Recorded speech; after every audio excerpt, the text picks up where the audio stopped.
folks, Vic here for thepracticalprepper.com, and today's Memorial Day, the 27th of May 2013, and I want to keep doing updated videos probably every week or maybe 2 weeks on the progress that the swales and just the area in general is making. It's the areas that we've worked on are really coming. They're moving from high desert to much more of a growing environment with the introduction of the swales in the garden. Something I hadn't gone over to date was when we originally did the swales, and I think some of you may have looked at the video. When we built it all, we just moved the earth. The process after that was to go ahead and put a cover crop on the swales and then add straw and wood chips and let that cover crop come in. And I think if you look at the swales right now with all the green on them, those are the cover crops. But what I hadn't really told you was kind of what was in those cover crops. So here's a list of things. Now, we got all this from Peaceful Valley Farm and Garden Supply. They're in Grass Valley, California. They're over the hill from us, so to speak. One of the commenters, Sack Greg, will be interested because this is right in his backyard. He probably knows who they are. Great company. They were referred from someone locally here who does a lot of permaculture. And they came through. I mean, their shipment was overnight. They put together some really great stuff. So here's kind of a rough list of what we put in the swales before we covered them. See, we've got daikon, mustard, sweet yellow clover, some winter alfalfa, some more, let's see, a pea vetch. Yeah, pea vetch was there. And then beyond that, they have some mixes. And these are their own mixes that we used. And one was a winter edible cover crop mix, premium soil builder mix. Then they have some inoculants that we used with those. They have a good bug blend called nitro-coated, which was good. They have, see, organic greens or arugula. So arugula is there. We also threw in, I think there was one other mix. So it's an omega-3 chicken forage mix. So we kind of put all those in there. But it's a lot of stuff. And kind of as we go through, you'll see some of it. Some of it you'll identify. You can see the alfalfa pretty clear, or the clover, or the pea vetch you can see real clear. So we'll kind of just take a look at what's going on here today. Do a little video review. The other thing was that we had got a seed selection for this area because I want to take, if you look around, you'll see all the grass. Some of that was here and some of that we sowed, especially down by the swales. If you look down toward the main swale, which would be right over here, where this comes down and we've got this overflow right down here. You'll see all this green in here and this grass. All that grass is what we sowed. And what we did was we went to Comstock Seed here. They're down in Gardnerville, Nevada, and got a hold of them and told them what we want to do. And they're really sharp. They actually came up with a perfect blend for this area. And they'll actually look this up on some of the charts that they have, which gives them exactly what our soil composition is, temperature, wind, everything, and they take all that into account. So that grass is really a mixture.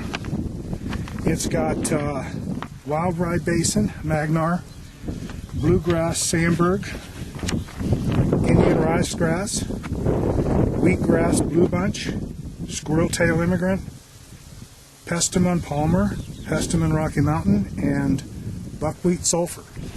And that's a big mix. I think we got, what did we get? We got like 10 pounds which was a ton, and I've got a lot left. And so I've really seeded where we're going to have the spillways. The top of the spillways were all seeded in, and that has probably seeded in about half as much as I'd like. But we'll continue to add that. We got some rain coming in today, so I'm going to try to hurry up with this video and kind of run down there and give you an overview. We've put a few more trees in since then, so we've added to the mix. We're also going to add, we didn't plan for it, but right up, you can see the toe swale here, up in this area. We didn't put any overstory trees in there, and we didn't because at the time it just thought, well, it's going to block our view, but actually over there it won't. So we've got 2 black locust that we picked up here from the Nevada nursery down in Washoe, and we're going to add 2 of those in right above that longer toe swale, and that'll give us a little overstory. And then we picked up some more mountain mahogany. We got 4 of those, and I'm going to try to locate where I want to put those. So, you know, at this point it's kind of, well, whatever works. The nice thing is that we have had almost no damage to anything from the Agora quail, from rabbits or deer. I got a squirrel I got to deal with, but I've already moved one. I'll have to see about this other guy. But we had no real damage. We've had maybe about 6 spots since we got all this put in where there's been a little digging, but nothing on the trees, no damage to any trees, no damage to any of all the berries that we put in. We've got like 20 berry vines set. None of that's been bothered. And I expected, you know, to see maybe some nibbling on the base of the trees, but none of that. So we're actually going to go ahead and use some part of this upper toe swale here, and we're going to go ahead and plant some vegetables in there. So I think we're going to put some cantaloupe and stuff in there and kind of see how it does. So, you know, it's all an experiment. We're going to see how nature reacts. We're going to see how the rabbits react to this and the deer, and then figure out what our plan is from there. So I've got a good repellent spray I can try, and you know, the last thing would be putting up some fencing, but I kind of don't want to do that unless I have to. So I'm hoping to give the other animals enough to eat that they leave the other stuff alone. So maybe that's a strategy. So we'll see. Let's go take a tour and let you see where we're at. So hang on. Okay, let's start up here at the toe swale. Kind of take a look at what's going on. Now you can see right here there's been a little bit of digging, but that was about 3 days ago. Hasn't been touched. But you can kind of see that all this stuff is really coming in. This is a meteor cherry, doing real well. So this is a lead plant. It's really, I know it says false indigo. I'll find you the viewfinder here. That's a lead plant, but you can see it's doing pretty darn well. Starting to green up. In fact, it's Monday. You can see the emitters. They're working just fine. Oh, this zone's just coming online. Let's see, what time is it? 10:30. This is zone 4. So this is the short toe swale, and all this has just come online. It's finished doing everything else. So Siberian pea shrub, they took a hit. You can kind of see from these guys are dead. But look at the green coming back in. Stalks are greening up. It's bringing out new leaves. Yep, it's going to make it. I think they had a shock. Here's a cover crop. I mean, look how this stuff's coming in. It's absolutely amazing. Yeah, starting to get some rain right now. So I may push on in a hurry here for you so we can get this done. Rain's forecast today, and usually when they forecast it, we're going to get it. You see how these crops are coming in. Almost everything you see up here is the cover that we put in. There's a blackberry. Just got those put in. That one there. I mean, look at this. Look at this pea mix. I mean, it's doing great. These rocks will go right there. This is the first rundown, Spillway. So you can see I've got some of the grass to set on top. This whole front face from swale to swale is going to be rock. So, excuse me, as that water comes up on the back, it'll just run right over the top. Oh, here's another berry. Which one is this? Blackberry should be. It is. You can see how that blackberry's doing just fine. So again, I got to finish the face of these, but look how this stuff's coming in. Give you a little shot here all the way down. It's even growing right down to the bottom of the swale, on this bottom edge. Now this zone is just finished watering, as you can see.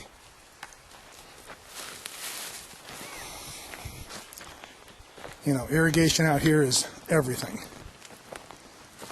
Without it, you're screwed.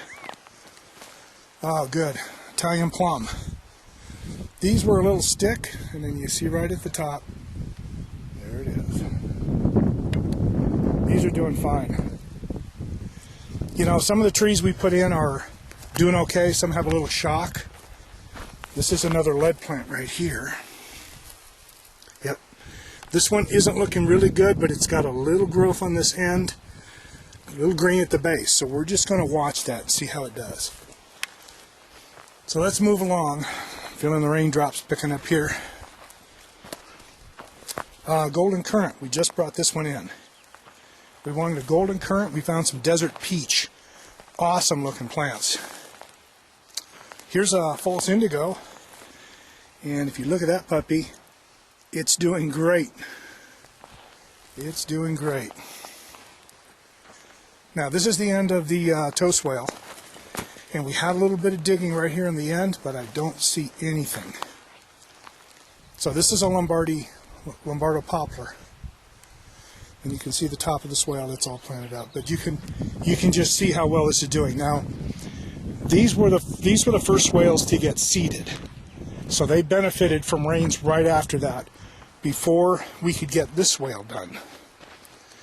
We had a lot of wind with some of the storms, and it really kept us from getting this thing seeded, because with the wind we throw the seed out and it would end up clear down the highway over by the BLM land. Now here's a black locust we got from Neil, and that puppy, happy as can be. And these are going to be big trees. This is an autumn olive, you can see, the top of the main swale. It's doing really well. There it is. Sorry for the camera angle. I gotta get this viewfinder a little. There we go. Okay, another Siberian pea shrub. As you can see, some dead and some new. So it had some initial transplant shock, and now it's doing okay. Current. These things will be really nice once they get moving. And this should be another. That's a honey locust. I don't like how that one's looking, so I've got to watch these guys. Lead plant, that one's doing great. It's small, it's tiny, but it's coming along. So here's kind of a look. This is the main swale. You can kind of see that cover crop is definitely coming in. In fact, we can just drop off here into the swale. Well, here's a raspberry. Loving it. Some of the other fruit trees doing well, but look at the cover crop. It's really doing nice. And this one hasn't been down very long.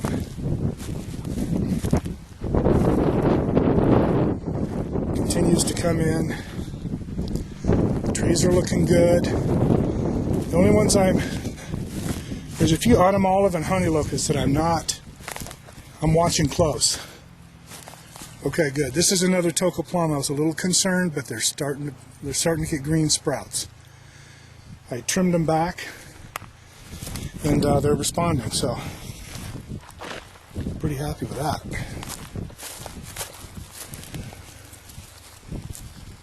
You're doing well. Climb out of here and we'll walk around. So this is bush clover. I've had success and not success. This one's hanging on. I've got some little sprout coming up. So it's getting a little bit of green on it. So we'll see how it goes. Perfection apricot. It's just loving it. And you can see the front of this swale. This is the main swale, the large end, and it's really starting to green in. The fruit trees, really liking it. Here's an autumn olive. Look at that. It's budding up. Beautiful. Just what I wanted to have happen. Like I say, that's one of the ones I was concerned about. So we got a little bit of wind and this storm's moving toward me. So I'm going to move along here. Honeycrisp apple looking good. Oh, another indigo bush. Doing quite well right there. But you can see how much. Now when I was broadcasting grass, you can see it obviously made it down here. So the wind picked it up, redeposited it. So I've got grass right here. This is pretty nice. This is another spillway. And you can see how much cover I got in coming on top. And all that is good stuff. A lot of grass is up above. So that right there is, that's a buffalo berry. Right there. We just got those out of the nursery. So you can kind of see the backside. We'll swing around and take a look here on the front.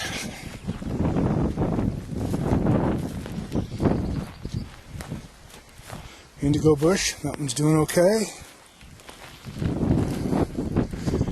Some more trees. This is apricot. That is an apricot. This, I believe, is autumn olive. Doing well. And this is another Honeycrisp apple. In the end, let's go down here. We'll do a quick turnaround. This is the roadway with the culverts, and I've got the big rock there that I've got off the back of the property, and I'm going to build up rock berms on each side, each end of the culvert there. As soon as I get some free time. Tell you what, time ain't free.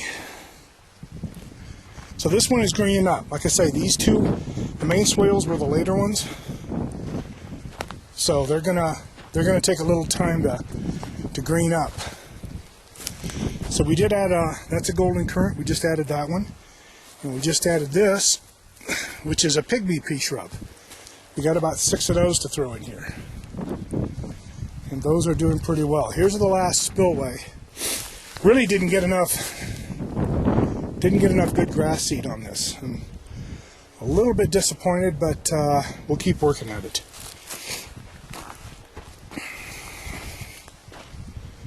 So where are we at here? Oh, there we go. Honey locust. Oh, good. This one's coming around. It's starting to put out some shoots. I think the honey locust and the autumn olive had the most shock. This is a Siberian pea shrub, and you can see it's got the shock on the outside, but it's greening back up, so it's taking hold. That's a female seaberry. We got 3 females here from Neil, but we didn't have any males, so we had to order them out of Washington Burnt Ridge Nursery, so we got those. And this is one of our new additions, yeah, desert peach. Once these come up and get old, they're beautiful when they flower. And this is a black locust. It's got a little shock, but it's starting to regreen. So these will be excellent. So as you can see, I've just got the irrigation run around the back side of this rock. And I did that once I could get the tractor in here to haul the rock, but two, everything here is subject to change, so that won't change. That irrigation controller's worked just flawlessly. But the tubing, I may actually route it underground here at some point, but for now, not going to do it. I got too much other stuff to do. Let's see where we're at here. While we're here, we'll take a peek. Okay, it's on zone 4. 18 minutes and 30 seconds left on the cycle. And she's doing well.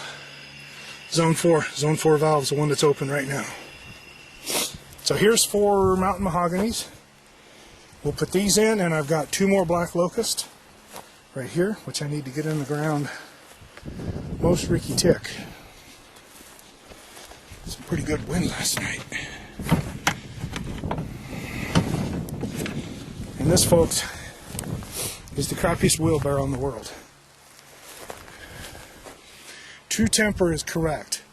You will be so tempered. You see how low that front end support is with the tire? You can't lift the back handles up more than about 6 inches before that hits the ground and drives your private parts right through the back side of your... very aggravating. Okay, so you've had a quick survey. This is May 27, 2013, with an update here from Nevada. Happy Memorial Day.